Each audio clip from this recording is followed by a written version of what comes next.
We found something in China that shouldn't exist. A human skull that's 1 million years old, yet it has a brain the size of ours. But this shouldn't be possible. According to the story we're told, brains like this come much, much later. So how can a skull this old look so modern? And what are the implications for how we view our past? Hi guys, welcome back. If you're new here, my name is Michael. I have a degree in ancient history, and on this channel, we discuss the unexplainable mysteries of our past. Let's get into it.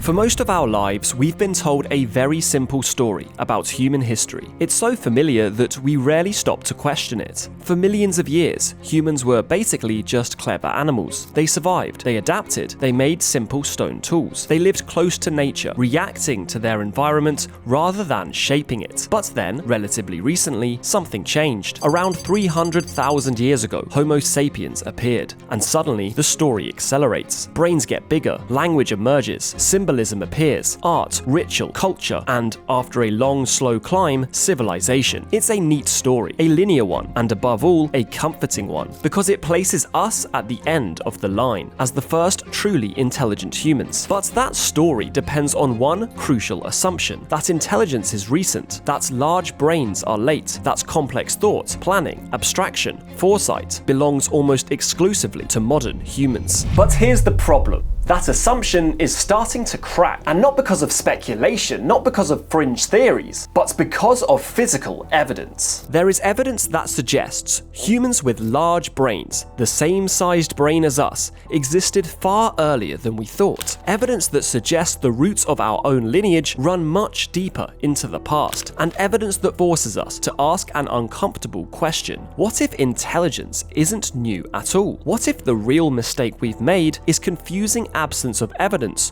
with absence of ability? Because once you accept that possibility, the entire shape of human history begins to change. By the way, if you want the ideas that don't fully make it into these videos, I share them in my private email briefing. It's free to join, just click the link down below. The object at the center of this story isn't new. It isn't a fresh find pulled dramatically from the ground. In fact, it's a skull that's been known about for decades. It was discovered in China in 1992, heavily crushed and distorted by geological pressure, flattened, twisted, broken in ways that made it extremely difficult to interpret. And for a long time, it sat quietly in the background of human evolution, catalogued, referenced, but ultimately sidelined. This isn't because scientists ignored it, but because its condition made any confident conclusions risky. You can't build big evolutionary claims on a fossil you can't clearly read. But last year, everything changed. In 2025, researchers applied modern CT scanning and digital reconstruction techniques to the skull named Yunxian 2. The process involved digitally correcting the crushing and distortion, effectively reversing the geological damage and restoring the skull to its original three-dimensional shape. For the first time, scientists could properly examine its anatomy, and what they saw was shocking. This individual lived around 1 million years ago, and the reconstructed brain case is large. Not only marginally larger than early humans, but roughly the same size we usually associate with us. In other words, by 1 million years ago, large-brained humans already existed. That alone is a serious problem for the standard timeline, because the familiar story places substantial brain expansion much later, as a slow, steady climb that only peaks towards the emergence of Homo sapiens. But this skull suggests that picture is incomplete. The overall shape of the Yunxian 2 skull doesn't sit comfortably inside the category it was originally expected to belong to. The brow ridge, the cranial vault, the overall proportions,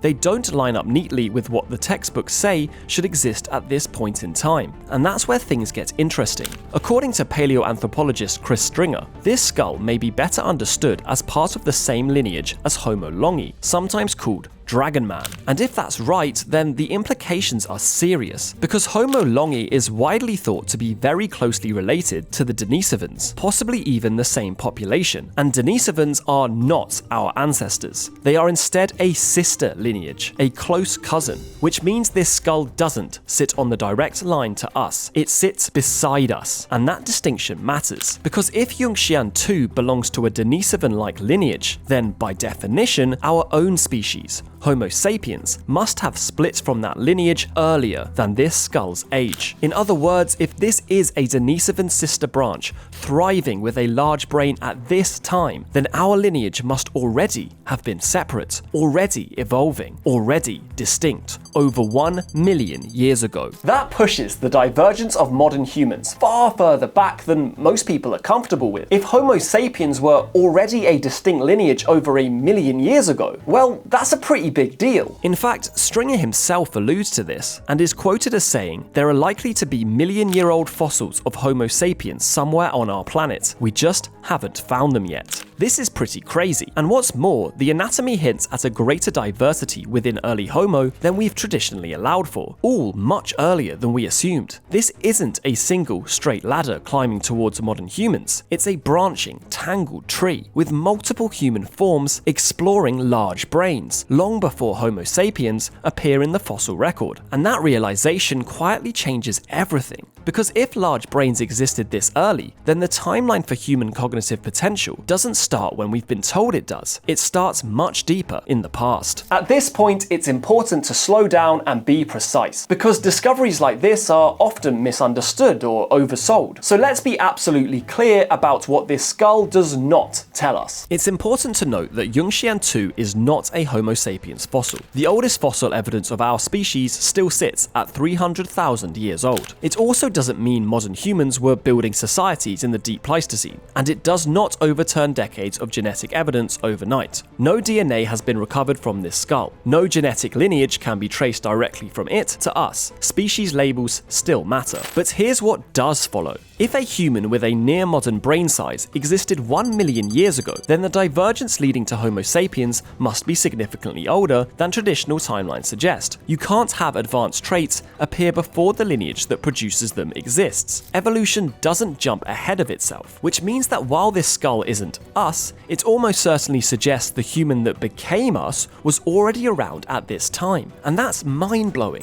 because too often, anything that isn't explicitly labeled Homo sapiens is treated as cognitively irrelevant, as if intelligence suddenly switched on the moment our species appeared. But biology doesn't work like that. What matters isn't the name, it's the capacity. And this discovery pushes back that capacity far earlier than we've been comfortable admitting. It suggests that the biological foundations for advanced cognition may have been in place over 1 million years ago, and that forces a shift in how we think about early humans and what they could potentially have achieved. Now, at this point, a fair objection usually appears. Yes, brain size matters, but brain organization matters too. And that is true. Since 1 million years ago, human brains did continue to change in important ways. Frontal regions reorganize, neural connectivity becomes more complex, childhood lengthens, allowing for longer learning and socialization. These changes likely support things like more stable language, deeper social learning, greater cultural accumulation over time. No serious researcher disputes this. But here's where the standard story starts to wobble, because when you actually look at the archaeological record, these neurological changes do not map cleanly onto intelligent behavior. There is no clear moment where a brain upgrade happens and suddenly the archaeological record lights up with complexity. No obvious switch, no sharp before and after line. Instead, the record tells a far messier story. Behaviors we associate with intelligence appear before these later brain changes. They appear intermittently,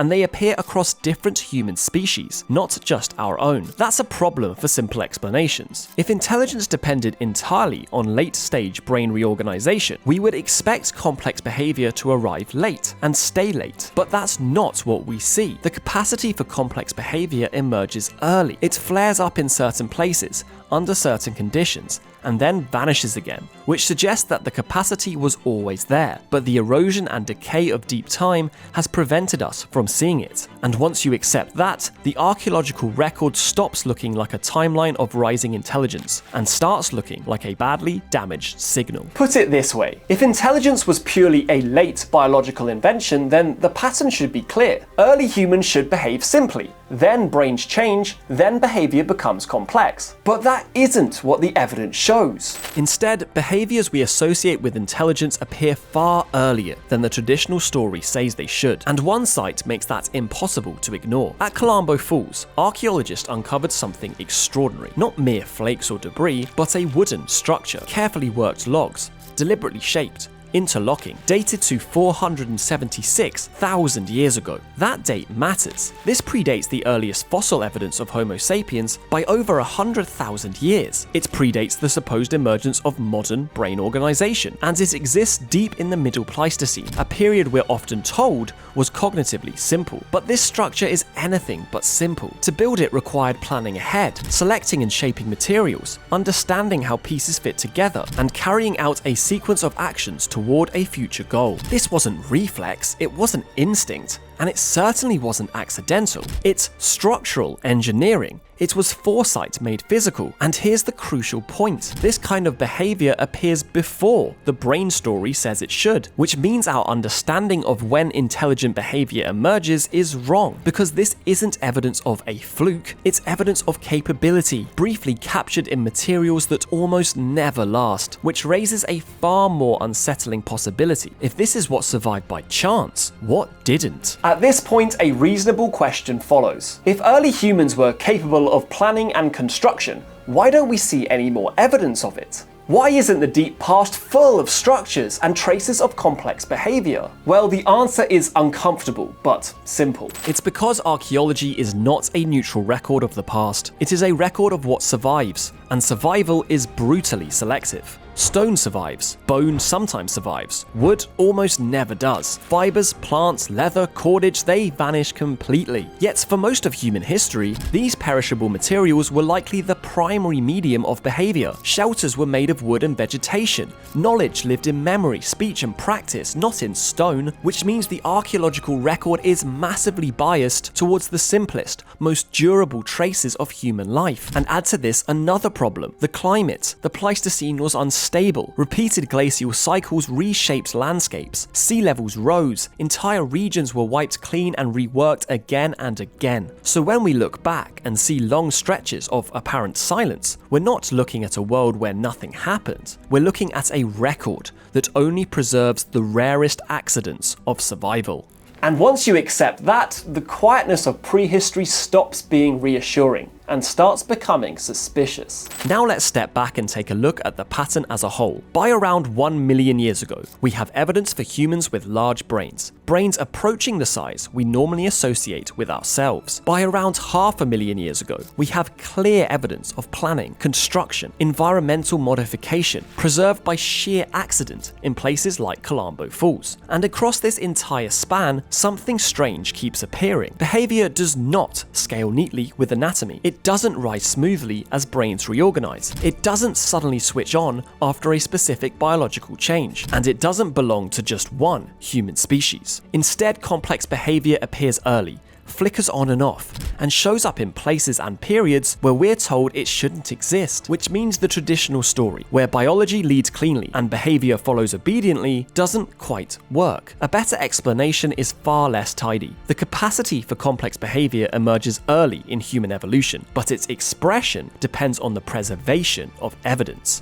When conditions align, complex behavior becomes visible. When they don't, it disappears. Not because the intelligence vanished, but because we can't see it. This reframes prehistory in a profound way. Early humans weren't waiting for intelligence to arrive. They may have already had it. Which means what we call modern behavior might not be a sudden breakthrough, but the moment when intelligence finally left enough visible traces for us to recognize it. Thus, this discovery in China doesn't give us a brand new story of human origins, but it does pose problems for the old one, because the old story depends on a clean division between before and after. Before intelligence, after intelligence, before us, after us. But once you accept that large-brained humans existed nearly 1 million years ago, and that complex behavior appears deep in prehistory, that division collapses. The past stops looking like an empty waiting room. It starts to look like the longest, messiest, and most poorly preserved chapter of the human story, where planning, construction,